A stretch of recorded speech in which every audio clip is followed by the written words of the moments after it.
대표님 얼마 만에 바이크 타고 이렇게? 한 1년 만에 나왔네요.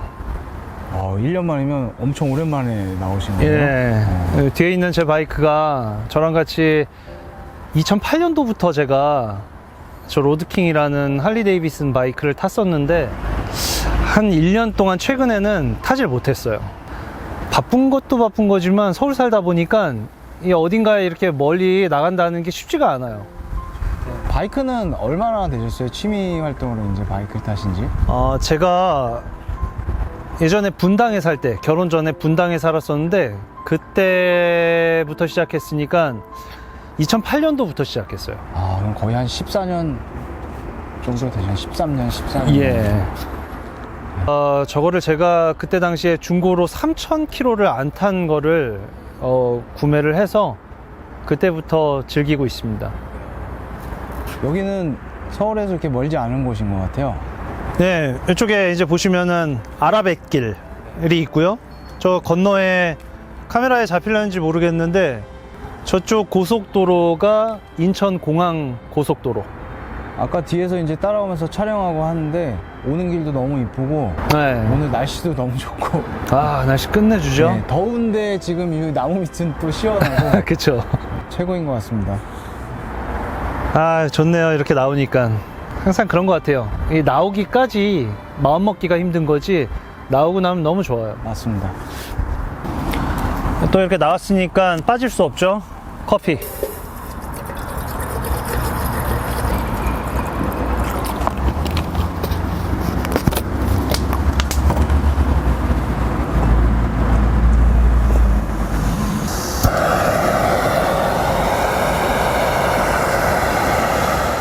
바이크의 가장 큰 매력이 뭐예요? 바이크요. 일단 뭐 남자들은 기본적으로 탈 것들은 다 좋아하잖아요. 맞습니다. 특히 할리 데이비슨 같은 경우에 그냥 다른 바이크들이 주지 못하는 어떤 감성을 남자한테 느끼게 해주는 것 같아요. 그 배기 둥둥둥둥둥둥. 예. 그리고 뭔가 뭐 메커니즘적으로 보면 얼마든지 좋은 바이크들은 굉장히 많아요. 근데 빠르고. 맞아요. 근데 그런 것들하고는 비교할 수 없는 감성이 있어요. 그래서 지금까지 할리는 계속 가지고 있어요. 그러면 처음부터 저 할리 데이비슨으로 바이크를 시작하신 거예요? 고등학교 때? 뭐 이럴 때 타던 바이크를 제외하고는, 예. 저도 사실 고등학교 때 그 원동기 면허를 따서 네. 그 VF를 잠깐 몰았던 네. 적이 있습니다. 그러다 아버지한테 걸려가지고 네. 다리몽둥이 부러지고. 그런 추억들이 다 있죠. 네. 맞아요. 저도 16살 때부터 우리가 원동기 면허를 취득할 수 있는 걸로 알고 있어요. 그때 딸 수 있는 가장 빠른 타이밍에 저는 땄어요. 저도. 다 똑같은 추억들이 있어요. 어렸을 때 오토바이 타던 친구들 보면은 여기 종아리 요 부분에 그 머플러에 대인 자국들 거의 다 있고 그런 추억들이 있죠. 제 기억에는 그 당시에 이제 그 지금 젊은 친구들은 모를 텐데 그 정우성이 주연이었던 그 비트라는 영화가 있었어요. 거기 보면 이제 팔 이렇게 양쪽으로 해서 터널 지나가는 씬이 있잖아요. 그것 때문에 그때 한창 엄청 유행이었던 기억이 납니다. 바이크 탄 지도 벌써 20년이 훨씬 넘었네요. 처음 시작한 게. 시간 참 빨라요. 그 일반적으로 이제 보통 사람들이 바이크를 타는 걸 볼 때 굉장히 위험하다라는 인식이 사실 강하잖아요. 그래서 뭐 가정이 있거나 이런 분들은 바이크 타는 거를 타고 싶어도 이제 내무부 장관님이 반대가 심하니까 못하고 하는데 그런 거에 대해서는 어떻게 생각하세요? 뭐 반대하는 이유에 대해서 이렇게 생각해 보면 일단 첫 번째는 위험하다는 이유일 거고요. 두 번째는 비용이 많이 든다. 더군다나 바이크 같은 경우에는 함께 할 수 있는 취미는 아니잖아요. 네. 남자 혼자서 즐기기에 그 비용을 지불하고 더군다나 그 바이크에 대해서 이해하지 못하는 아내가 그걸 허락해 주는 거는 정말 쉽지 않을 것 같아요.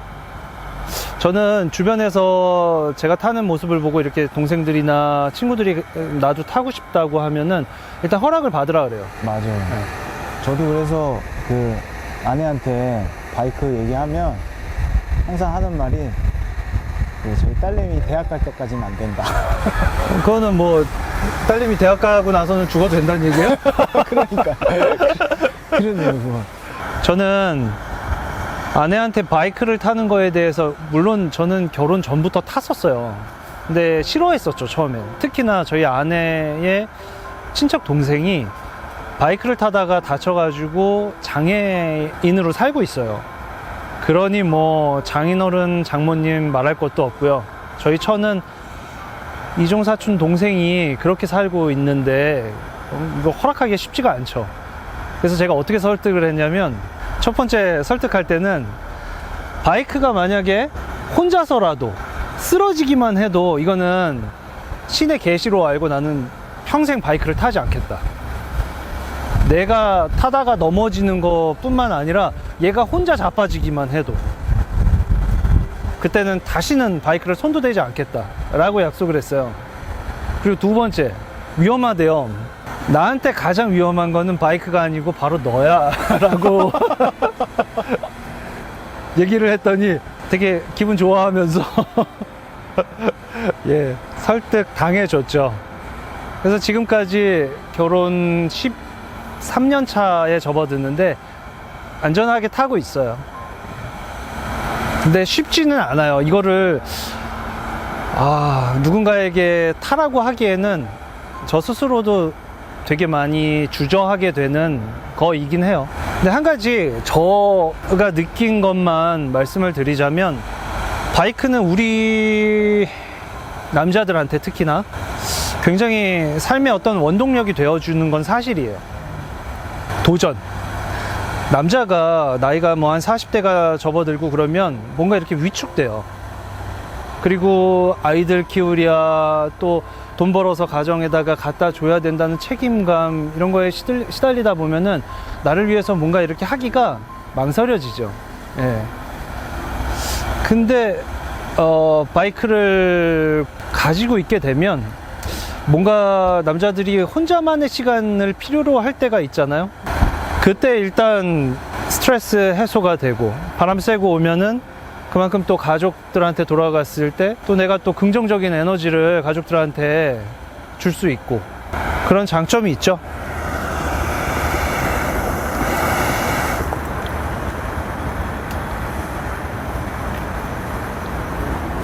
오늘 아침부터 온다고 커피를 다 갈아서 이렇게 준비까지 했는데 그렇게 몇 번을 챙겼는데 불구하고 그 뭐라 그러죠 그거? 깔때기. 드립할 때 그 깔때기 같은 거 걔를 안 갖고 온 거예요. 그래서 지금 이 플라스틱 컵 뚜껑 일회용 컵 뚜껑을 하나 갖다가 만들어 봤는데 이게 더 안정맞춤. 잘 들어간 거.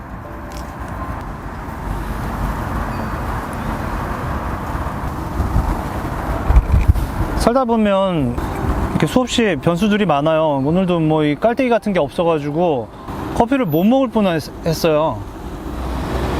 근데 거기서 우리가 그냥 아이씨 어떡하지 못 먹겠네 해버릴 수도 있지만 한 번 더 생각하면은 뭐 내리는 거니까 커피를 잘 내릴 수 있게 받쳐줄 수 있는 삼각 비슷한 뭐 이런 거 하나만 주워오면 가능하잖아요. 이런 것들이 참 저는 살면서 재미있는 것 같아요. 또 지금같이 이렇게 너무 과한 욕심에 아이고. 예, 이렇게 되기도 하고 제가 이제 우려했던 게 요거였어요. 어떻게 끄네요?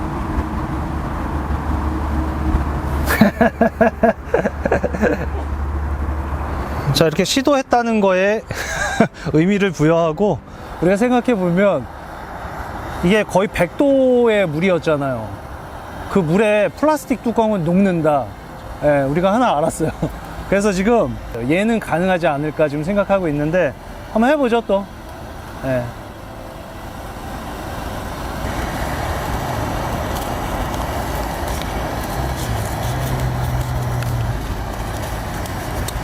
왠지 느낌이 좋죠? 느낌이 좋아요. 그 할리 데이비슨 특히 타시는 분들은 네. 여러 대가 같이 이렇게 타고 가는 걸 많이 봤거든요. 네. 그런 커뮤니티 활동도 하시고 동호회 활동 이런 것도 하시는 거예요? 결혼 전에 했었어요. 결혼 전에 분당 살 때는 동호회에 소속이 되어 있었어요. 그곳에 계시는 선배님들한테 참 많이 배웠죠. 굉장히 안전지향적으로 라이딩과 여행을 즐기시는 분들이셨었거든요. 그때 오토바이를 안전하게 타는 방법과 이런 것들을 제가 다행히도 잘 배운 것 같아요. 안전하게 즐기는. 네. 그리고 장거리를 하루에 1200km를 달린 적이 있어요, 저는. 부산 왕복하고도 더. 남해 땅끝마을까지 갔다 왔었죠, 그때 당시에. 10여 대가 함께 출발을 해서 갔다 오는 코스였었는데 그 과정 속에서 단 한 대도 낙오되는 바이크가 없었어요. 전 개인적으로 그게 너무 신기했어요. 아, 이 바이크는 믿어도 되는구나 라는 생각이 들었죠. 그래서 그때부터 할리의 매력에 이제 많이 빠져들게 됐죠. 그리고 또 한 가지 좋은 거는 다른 바이크도 타봤죠. BMW 뭐 1200 GS 어드벤처 뭐 이런 것들도 탔을 때 이거는 뭐냐면 여러 명이 같이 출발을 하면 어디까지 가는 거가 목적인 거예요, 어떻게 보면. 근데 할리는 속도를 내질 않아요. 일단 한 90km 정도로 둥둥둥둥둥둥 하면서 가는 그 여유, 이게 좋았어요. 그리고 또 한 가지, 내가 천천히 가는데도 불구하고 옆에 막 다른 바이크 팀들이 막 지나가잖아요. 그런데도 뭔가 이렇게 비굴하지 않아. 아, 우월감. 네. 왜 넌 가? 난 이렇게 갈 거야. 이래도 뭔가 그들 또한 우리를 인정해 주는 것 같은 느낌? 이런 것들이 되게 좋았었어요.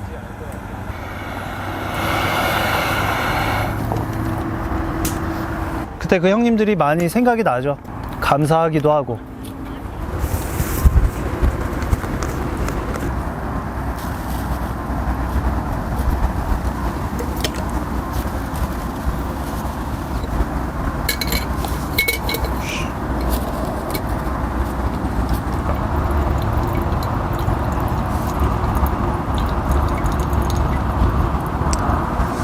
아, 이게 굉장히 뜨거운데 놓으면 안 된다는 거.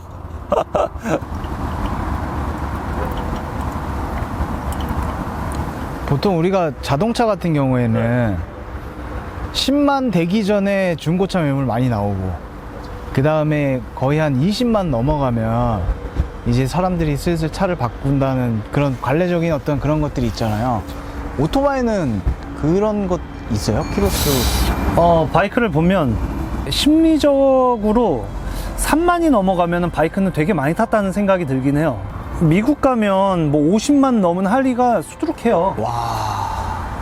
근데 우리나라는 어떤 지리적인 특성상 그렇게 막 장거리 갈 때가 많지도 않고, 예, 그렇잖아요. 지금 타고 계신 할리는 그러면 적상거리는 얼마나 되세요? 3만. 네. 많이 안 타셨네요. 그쵸? 많이 못 탔죠. 야, 그러면 13년, 14년 된 바이크의 적상거리가 3만이면 흔히 우리가 얘기하는 냉동차 같은 개념인 거네요. 그쵸. 많이 타줘야 되는데 많이 못 탔어요. 아쉽죠. 기변을 하실 생각은 없으세요? 기변 중간에 뭐 지금도 바이크가 한 대가 더 있잖아요. 예. 글쎄요, 할리는 계속 가지고 있을 것 같아요. 제 평생 뭐 저 녀석이 아니어도 다른 녀석이라도 가지고 있을 것 같아요. 커피가 다 됐습니다.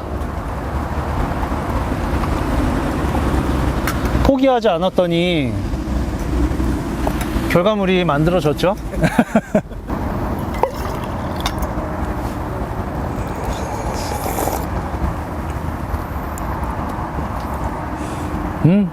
맛있어요?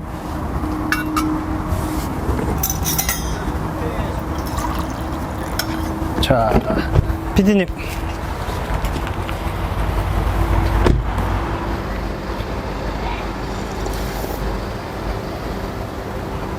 아, 커피 맛있네요.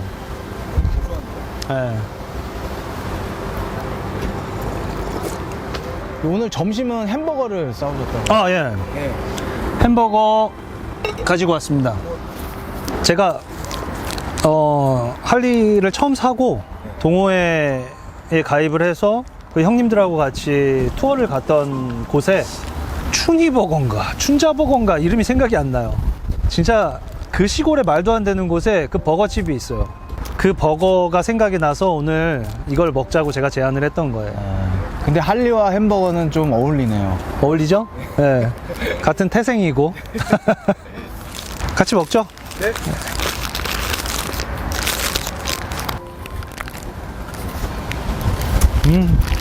언제 먹어도 맛있어요.